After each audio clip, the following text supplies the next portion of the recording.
Hey there, subscribe to my channel, and also press this bell icon so you never miss any new updates, cause whenever we upload new video you will get a notification on your phone. Now turn to Part 1. Section 1. You will hear a conversation about accommodation rules. First, you have some time to look at questions 1 to 3.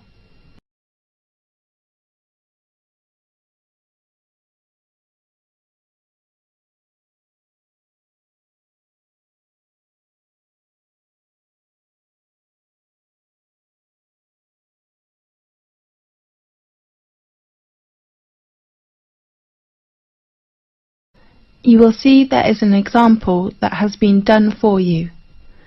On this occasion only, the conversation relating to this will be played first. Good morning, everyone. I'm your accommodation advisor. Well, firstly, welcome to Thomas House, which is one of the most popular accommodations in our university.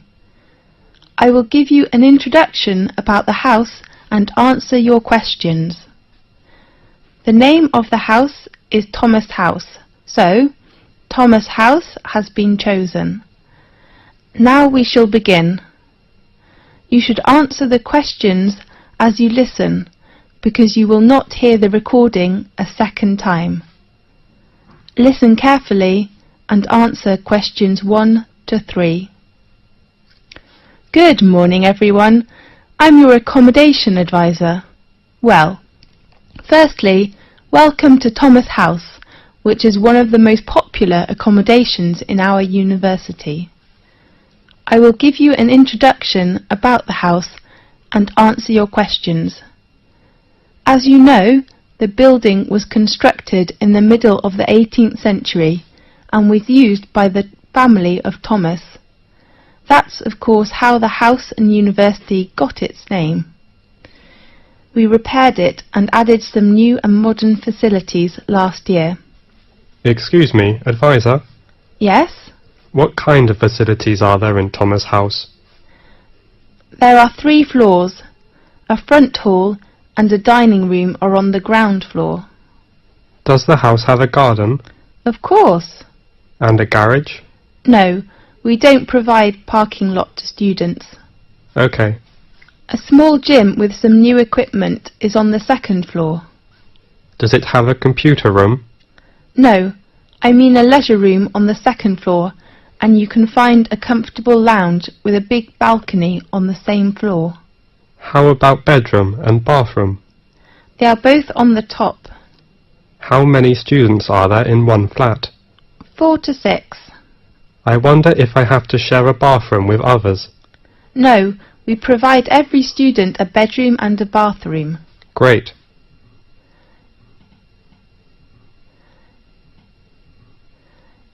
Now, look at questions 4 to 10.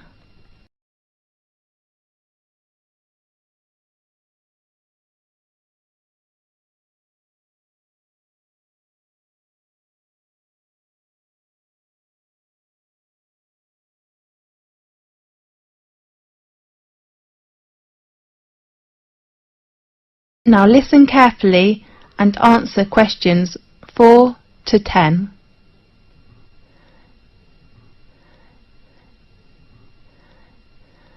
There are some rules in Thomas House. Firstly, smoking is not allowed in both your bedroom and the bathroom. Does the house have a smoking section? No, you can smoke on the balcony or outside the house. Advisor, is there a laundry in the house? Of course, laundry room is located on the right corner of the 2nd floor. Sure. But please do not use it after 11 o'clock. Is it free to us? In fact, you don't need to pay any bills which are included in your accommodation fee, but you have to pay laundry fee. How much?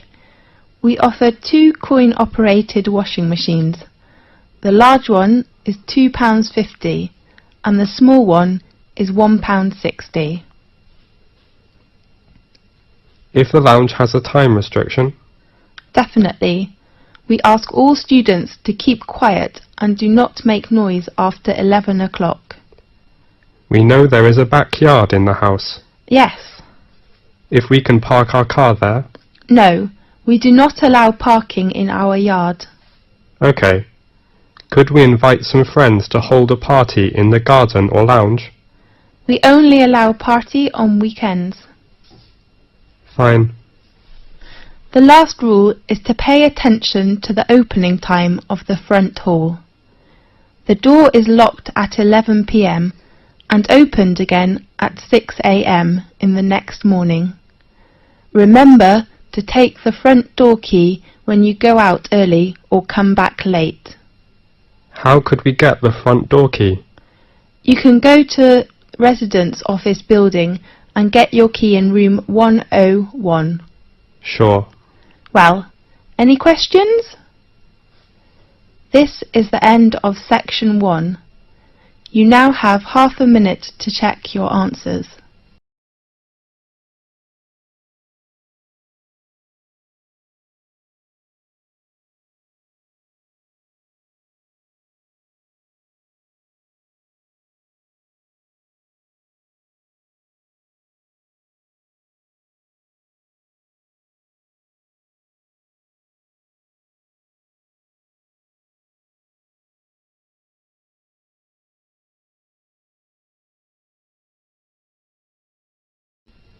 Now turn to section 2.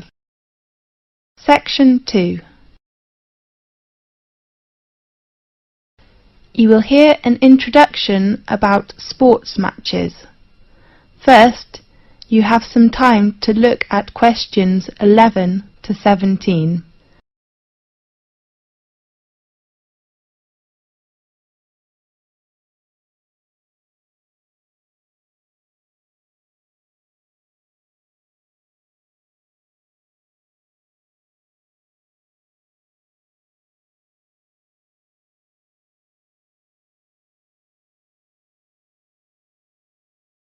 Now listen carefully and answer questions 11 to 17. Good morning, everyone. I'm Mary White, the Secretary of the exciting sports club. Welcome to attend Match's arrangement meeting. I know you are looking forward to a great season. Now, I'd like to give you a short introduction to our arrangement in this season. This season, we still have 2 competitions. One is tennis and the other is soccer. Let's start with tennis. There will be 6 teams competition. We hope the players' ages are between 16 and 22 years old. While the number of soccer teams is only 4 in this season, because we hope all players' ages are no more than 20 years old. Now, in this new season there are some changes. The first one is the venue. We will arrange all our matches for both the tennis and soccer competitions in Magic Park instead of Darry Park, which was used last year. Tennis matches will be arranged on Court 2 and Court 4 will hold soccer matches. Our match schedule: all tennis matches will be played on Sunday afternoons. All matches will begin at 2 o'clock. Soccer matches in this season will be played at 7 o'clock on Saturday evenings. The joining fee is still £30, including a new sport gear. We still offer a week of training session before formal match for our new players. There are 2 training sessions at 3 p.m. to 5 p.m. on next Friday and Saturday afternoon. The fee is only £12. Now, I'd like to introduce the coach of each training session, George Hanson, who has been supervised the tennis teams for over 4 years, will still be coach this season. While we will invite a good soccer coach who has enough patience and professional skills to work as this season's soccer coach. His name is Paul Batt.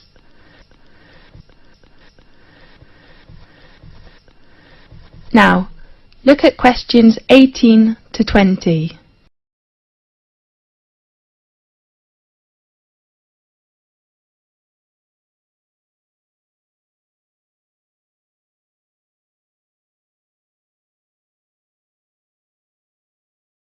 Listen carefully and answer questions 18 to 20. In addition, we offer some activities to thank all players. Please look at your brochure. There are some activities and their time arrangements. At the beginning, we hope to start the season with a barbecue dinner on next Saturday in Magic Park. I do really hope all players will go there to enjoy the dinner, and you may invite your relatives and friends. Of course they have to pay a little fee, with just £5. And then, after the final match in the season, we will vote this season's MVP, the most valuable player. The 2 players from tennis team and soccer team will gain an honour and a prize from our sports centre. This season we hope all players can send a confirm letter to us to ensure our match arrangement. So please write to us before the deadline. It is on Thursday, 18th of April. Our secretary, David Black, is in charge of collecting fees and your letters in this season. His room number is 214 and his phone is 332567. This is the end of section 2. You now have half a minute to check your answers.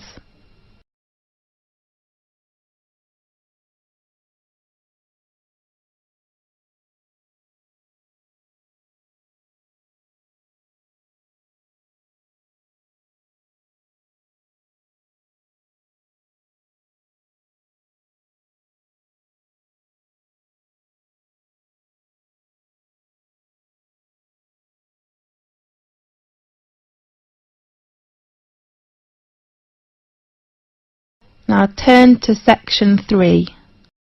Section 3. You will hear a conversation about a student thesis. First, you have some time to look at questions 21 to 24.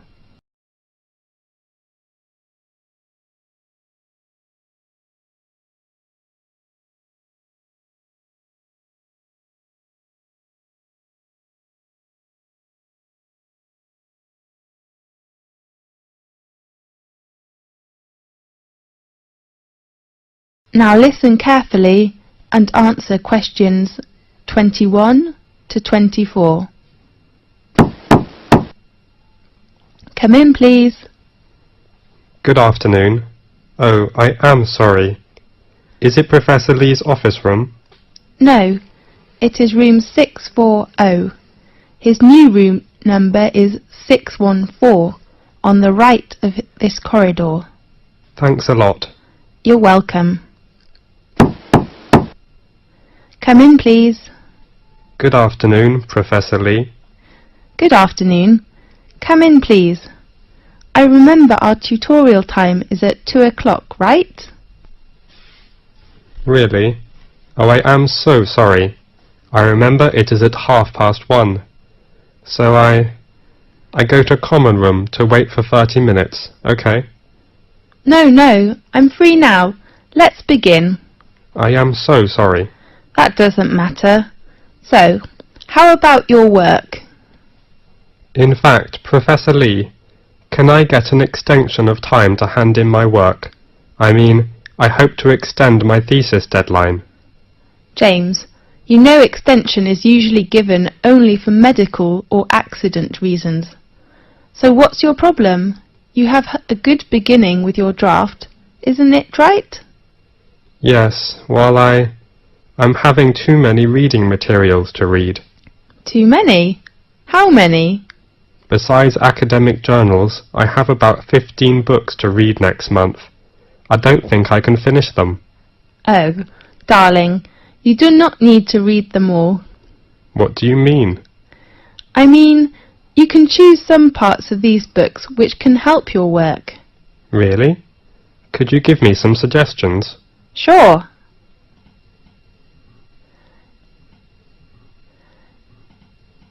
Now look at questions 25 to 30.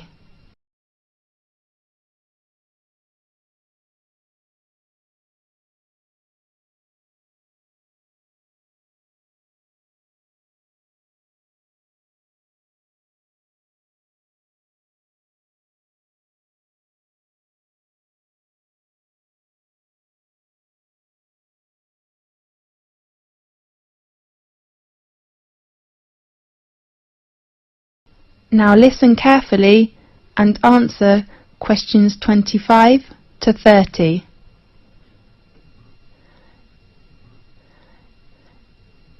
Do you bring your reference book list? Yes, I take it. Let's see. First, the book by Bayer. I think it is really worth reading. Read it all? Yes, the topic of the book is nearly the same field with you. Okay, I'll read Bayer's book. The next author is Oliver. I heard that his argument is very strong, but the book is a little difficult. You are right, but I still recommend you to know about his argument, which will give you a lot of help. Fine. Do you think I should read Billy's book? About Billy. I have to say his work is very good, especially his research method, but you do not need to read it now. Right. The last author is Andrew. How about his book? In my opinion, the one by Andrew says the research findings.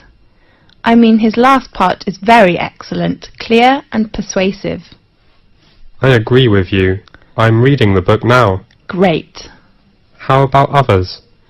I suggest you finish these books next month, and then we will talk about others, okay?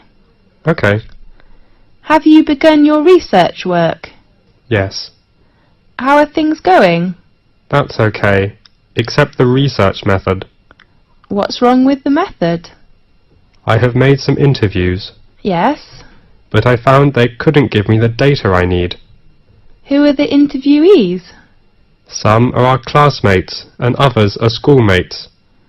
Oh no. James, it's better for you to interview some professionals. Do you think it is better for me to change another research method, such as questionnaire? I don't think you will have enough time to design it and then analyse your research data. That will waste you a lot of time. You're right. And pay attention to your reference. Reference books? No, I mean you should make clearly about what reference books you read, and then write them after your thesis.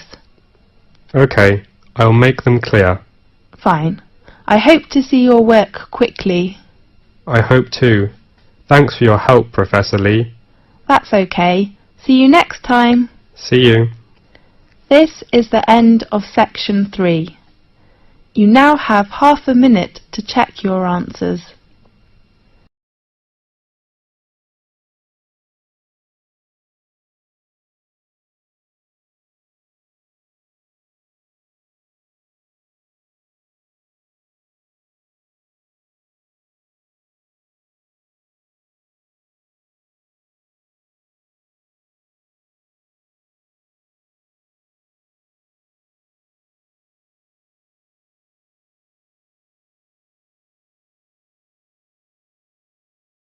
Now turn to section 4. Section 4. You will hear a conversation about astronomy. First, you have some time to look at questions 31 to 40.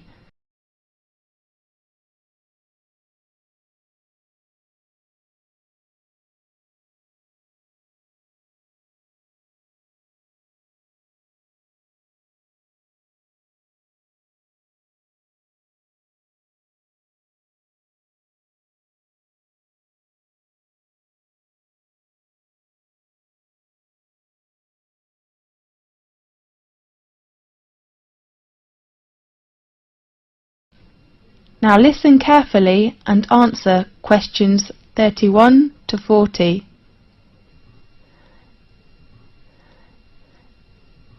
This is Magic Time from the BBC. I am Faith. In today's programme we invite a Professor of Astronomy. Welcome, Lewis. Thanks a lot, Faith. What magic information will you introduce to us? We all know the Leonidas in August are coming, so today let's talk about meteors. Good topic. At one time or another, almost everyone has glimpsed a swift little streak of light dashing across the night sky. Nearly everyone makes wishes when they see them and blame both good and bad luck on their presence. Yes, these sudden celestial visitors are meteors. We often call it shooting star. The glowing trails are caused by the incineration of a piece of celestial debris entering our atmosphere. Many meteors are quick flashes, but some last long enough for us to track their brief course across the sky. Right.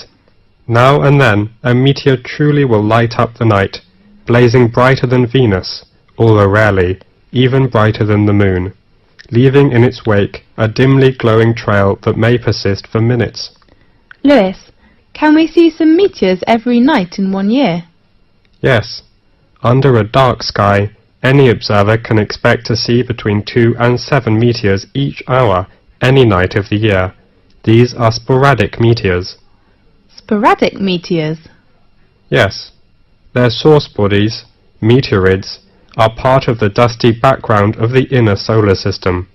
Several times during the year, Earth encounters swarms of small particles that greatly increase the number of meteors. The result is a meteor shower, during which observers may see dozens of meteors every hour.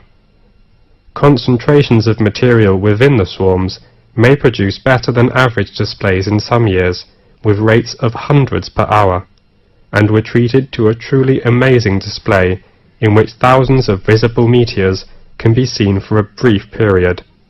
The phenomenon is called meteor storms, which are more magnificent than meteor showers. Aha! That's wonderful! Definitely. The meteors that appear during a meteor shower seem to come from one point in the sky. This illusion is an effect of perspective, just as a roadway seems to converge in the distance. Usually, meteor showers get the name of the constellation from which the meteors appear to radiate. Such as during the Perseid shower in August, meteors seem to streak from a point in the constellation Perseus. When is the biggest meteor storm? According to records, in 1833, a storm of 60,000 meteors an hour shocked the world. 60,000? That's unbelievable! By the 1860s, scientists had known that many meteor showers were annual, including the normally placid Leonids, which produced the big storm, and that they were somehow related to comets. Really? Yes, but most of the meteors people have seen during one of the annual showers arise from fluffy particles not much larger than sand grains. As a particle enters Earth's atmosphere, it collides with gas atoms and molecules. The particle becomes wrapped in a glowing sheath of heated air and vaporized material boiled off its own surface.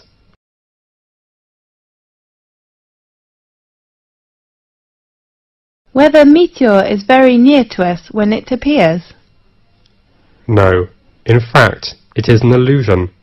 However, even well-trained professionals can be fooled, such as airline pilots have swerved to avoid meteors that were actually 160 kilometers away. A meteor that appears brighter than any of the stars and planets is a fireball. Fireball? That's so interesting. Yeah. Most meteors are seen 80 to 120 kilometers above the ground. Sometimes someone will claim to see a fireball land on a hilltop, but in fact a real fireball first appears at a height of about 125 kilometers and loses its brightness while still at least 20 kilometers above the ground. Yes. What colours do meteors have? Usually, most meteors look white, but some also appear blue, green, yellow, orange, or even red. What will happen if a meteoroid gets to the surface of the Earth without being completely vaporized? It will be a meteorite. I heard meteorites were long ago thought to be cast down as gifts from angels. Yes, and others thought the gods were displaying their anger. Really? As late as the 17th century, many believed they fell from thunderstorms. They were nicknamed thunderstones. Many scientists didn't believe the accounts of people who claimed to have seen meteors, and some experts were skeptical that stones could fall from the clouds or the heaven. Yes. One of the most significant meteorite events in recent history destroyed hundreds of square miles of forest in Siberia on June the 30th, 1908. According to local witnesses, a ball of fire streaked through the sky and seemed to enter the atmosphere at an oblique angle. It exploded, sending out hot winds and loud noises, and shaking the ground enough to break windows in nearby villages. Small particles blown into the atmosphere lit the night sky for several days. So, nowadays, the prevailing theory holds that a meteor exploded just above the surface. Yes. Most impact craters and basins larger than the meteor crater are heavily worn away or have been buried by rocks and dirt as the Earth's surface changed. At present, Chicxulub Basin, centered in Mexico's Yucatan Peninsula, is the largest one. The diameter of basin is around 300 kilometers. Rock samples obtained by drilling into the basin show that an asteroid struck the Earth there about 65 million years ago. Does that the same period with the dinosaurs disappeared? That's right. Many scientists believe this debris caused climate changes which made the dinosaurs not survive. We do really hope that will never happen again. Right. OK, thanks for watching today's programme. See you next week. This is the end of section 4. You now have half a minute to check your answers.